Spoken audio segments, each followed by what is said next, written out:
How are we all doing? I hope you're keeping well out there. So first of all, you might remember the Grundig Megatron. Well, we had a bit of bad with the Grundig Megatron. The night we did the video here on for the 1,000 subscriber celebration, myself and Marion were in here, and we finished up. I was messing around with that little RCA monitor. Went in, said we'll watch the Megatron. So went in, pushed the button on the Megatron, and instead of the usual,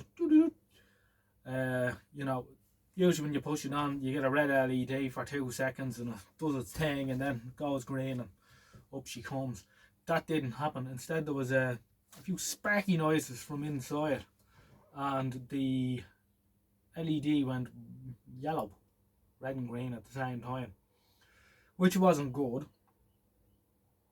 So I took the back off and I went straight for the tripler, and sure enough the tripler went. But the tripler didn't just go. Thor's bolt of lightning came out the side of the tripler and did a bit of carnage. Blew up a couple of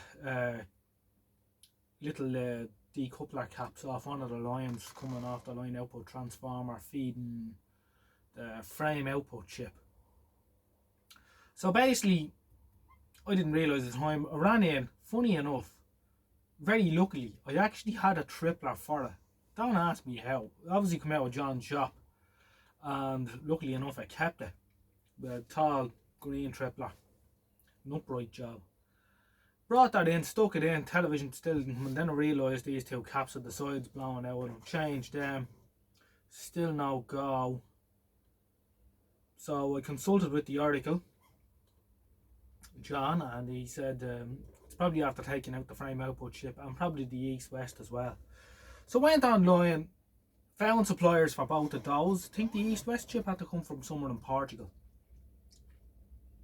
So that was grand. A couple of weeks goes by, those two chips come, stick them into the set, try it again, still didn't work. Now, bear in mind, I'm doing this in the house, not out here, so it's hard to see what I'm doing.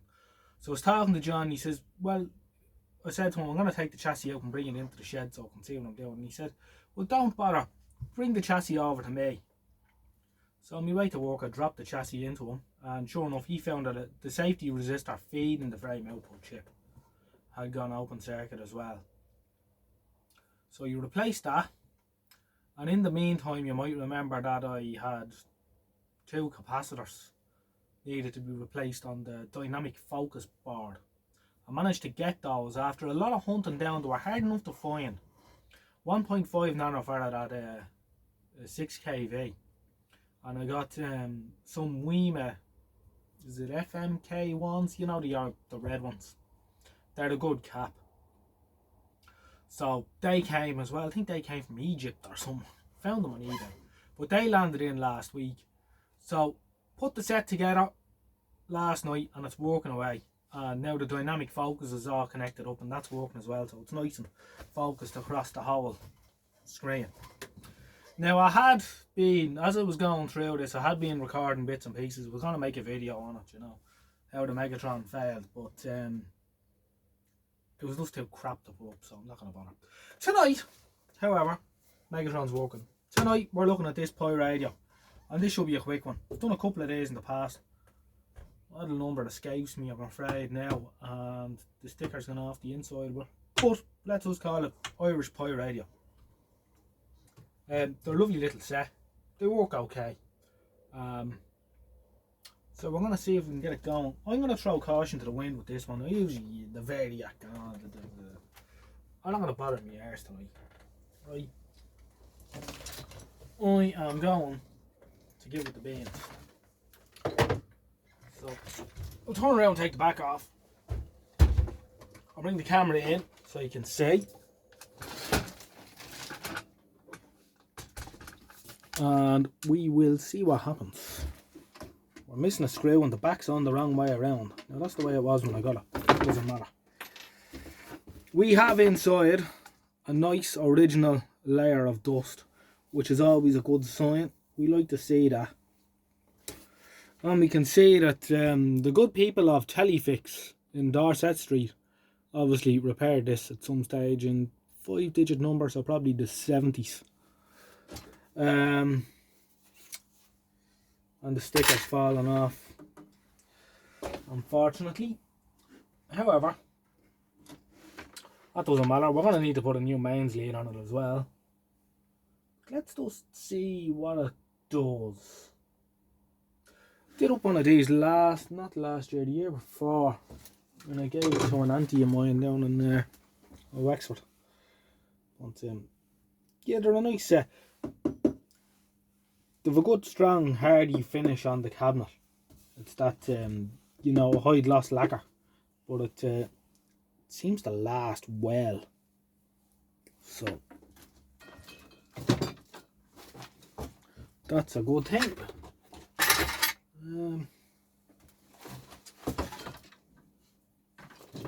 Yeah, so things are tiddling along here nicely. Time is a little bit short at the minute. I'm doing other stuff around the house and that. But, so I'm trying to get out here when I can to make a video for you good people at home. But yeah, things are going well at the minute.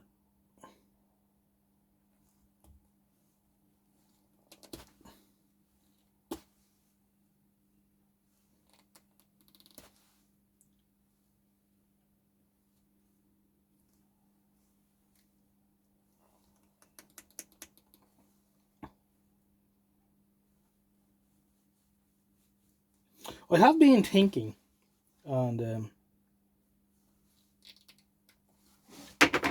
PVC is gone shit.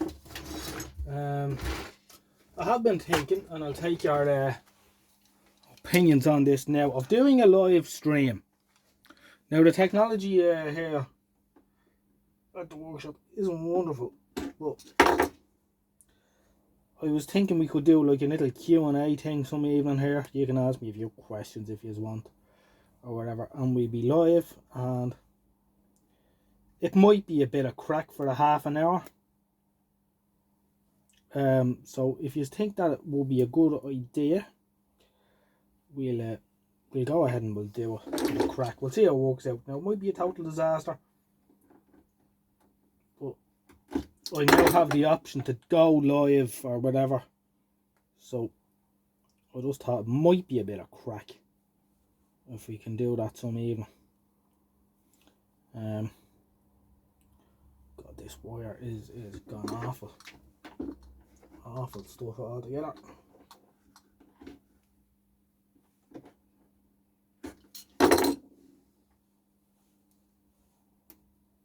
This old, wherever Pye got this PVC wiring, I find that it was very brittle and hard after a few years. Right.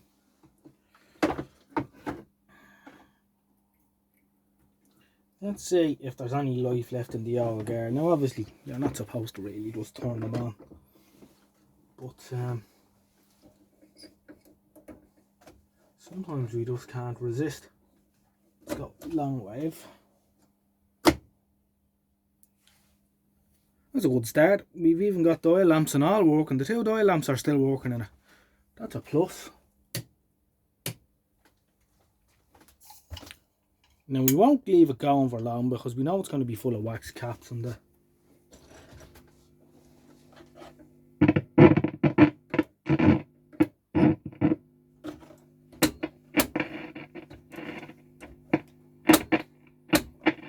Noisy switch.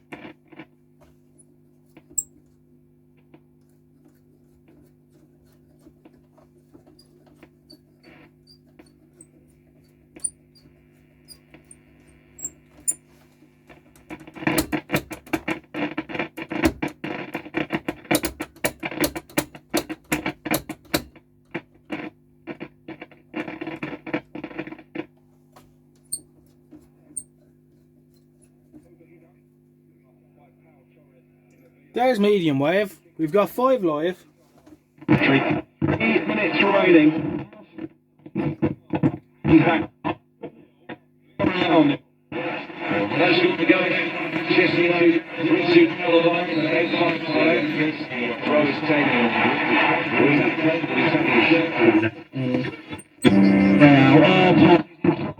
How do you fancy that? It's working as well as any radio you'd ever get. God knows how long it is since it's plugged. These things always fascinate me. How they can just work, you know? Music volume control. Listen to that gain.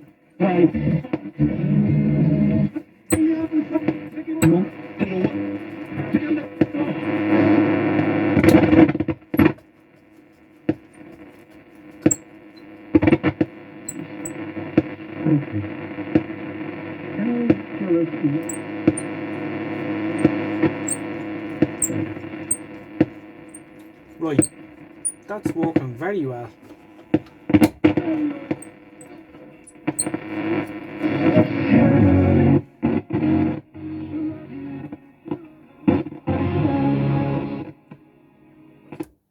Right, there you go. It is always a good thing just to check. I like to see, will a radio work? I think people can get carried away sometimes and spend a lot of time changing caps and doing this and doing that with a radio. And then when they finally come to switch it on, it doesn't work. And they don't know what's gone wrong. And then they have to go over the whole thing again and do. Right? So I think you should see if you can get it to do something first before you go in. Now that's working so well. That is working so well. I think the only cap I'm going to replace in this, and this is only for me, so it doesn't matter, is going to be the grid coupling cap on the AF. When you get in here and we'll have a look and see what underneath looks like. I don't think I'm going to go to town on this. I think I'm going to give it a bit of a vacuum, change the DAT cap, as they say on the UK VRR forum, and I think we'll leave it at that. We'll give the cabinet a little spruce up.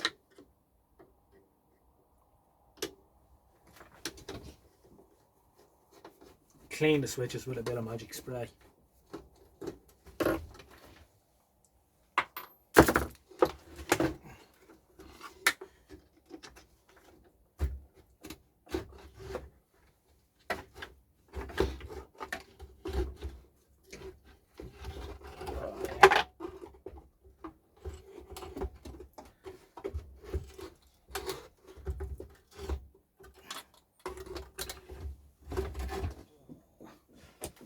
Do that. Magic Eye valve has an EM81 Magic Eye in it, and it didn't light up. Obviously, it's probably shagged, but I think I might have a good one somewhere here. Be nice to have that little feature working. So we're out. Let's turn on the bench light again there.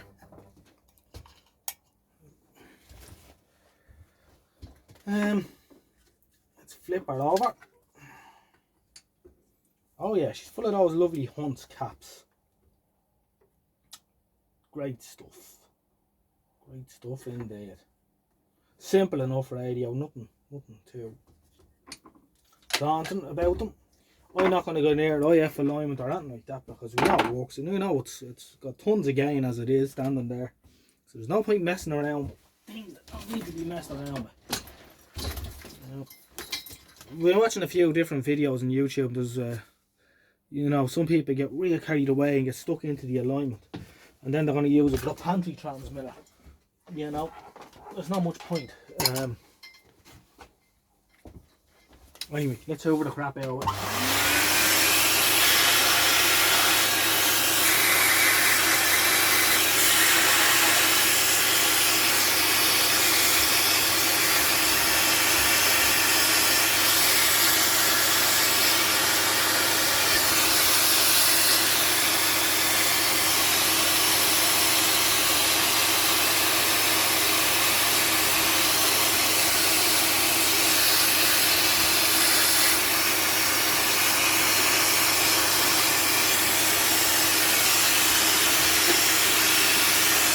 Lollipop stick.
Okie dokie.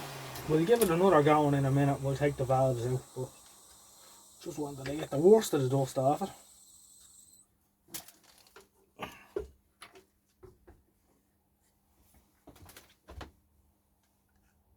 So here's the grid coupling cap. It's all the way over here.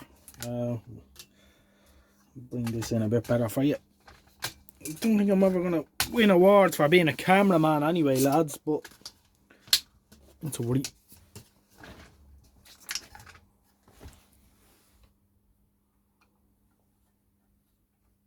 Right,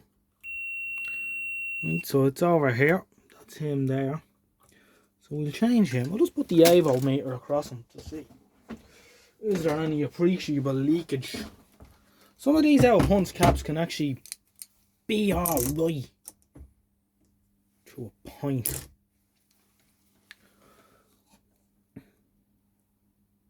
There's a decent bit of leakage there, and that is shy. Just be able to see the meter from there. Alright. So we'll get him out of there. So using my tried and tested method, I snipped the leads of the old capacitor as close to its body as possible. Then I put a little helical wind these around the autofocus is just a wonderful thing, isn't it? Like so, right? I've probably shown you this before. This is how I do it anyway, right? So you do that, both sides, and then you just slip them over the old leads. If there's a lot of play, you know, sometimes you can give them a little squeeze with the pliers first before you solder them up. Generally, they just slip over a nice snug fit.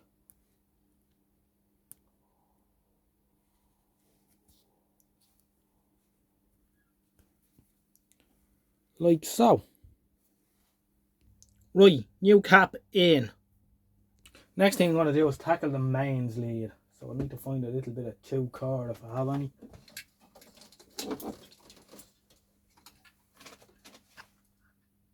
Right, that's another little job done. So now I'm going to spray all the pots and we'll try it again, see how it sounds. Right, here she is. She's walking away. Except the volume control is still intermittent. I might give it another spray. If that doesn't work, I may have to try and find a replacement pot. One thing I've noticed though, RTE long wave is missing off the dial at the minute. The Algeria is there in its place. The transmitter must be down. I know it's not a sensitivity issue with the radio because radio 4 long waves coming in strong enough. There also appears to be life in the EM81, which is great news. NHS treatment that needs to be taken.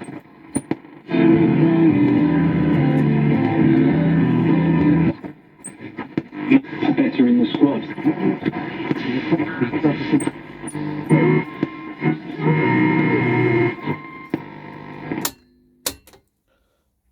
Right, that's not bad for a 60-year-old radio that's had one part change and a bit of a hoover out.